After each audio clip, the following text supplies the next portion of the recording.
Hi. Well, here we are at the end of the semester for us this summer.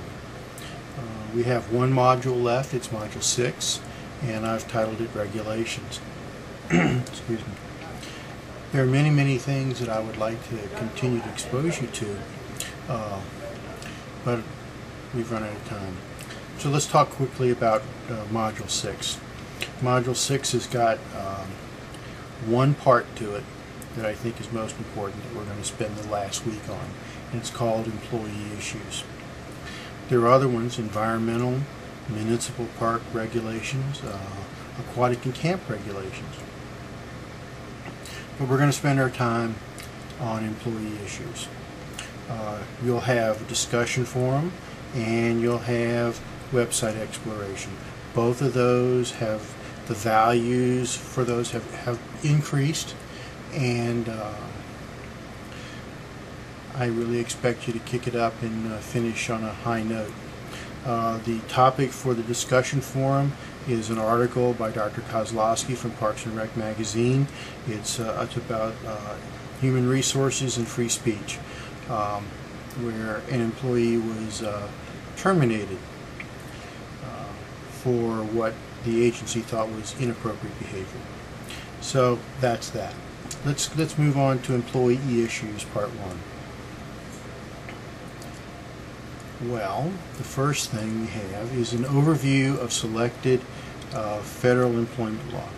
And what I hope you'll see in this chart that I put together is something very interesting, and that is the fact that by and large employment law is recent in this country, dating back to the 1960s. Yes, we had child labor laws, and yes, we had minimum wage, but all the other employee protections weren't there. The EEOC, the Economic Opportunity Employment Commission, occupational safety and health, due process, all those things, they weren't there until the last 40 or 50 years. I've put up several hyperlinks. One of them is to the U.S. Department of Labor, and you'll find there that they have a large group of employee issues that they're responsible for. I've also put up a hyperlink to the U.S. Equal Opportunity Employment Commission, and they have a big cross to bear also, issues of discrimination. Within that, there's an assignment, a special little assignment, and I want you all to be able to answer this.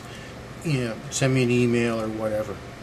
And the question I pose to you is, what local organization recently was investigated by the EEOC, and what was its findings? Now, it was in the last week's Democrat and Chronicle, the week of the 12th, the week of the 5th through the 9th. And you should not have a whole lot of trouble finding that. And then there's a link to the New York State Department of Labor. And within each of these, you'll find a lot of verbiage up here in the module. So I hope you've enjoyed our time together. I certainly have. It's been a very interesting exercise, and I hope we've all benefited from it. I know I have. For those of you that are coming back, I will see you in the fall. Those of you that are doing RAL 307, remember that you have your exit interviews with your specific supervisor. Come make an appointment the first or second week of class so that we can have a nice casual conversation on your success with your summer internship. So I'll see you in the fall. Have a good one.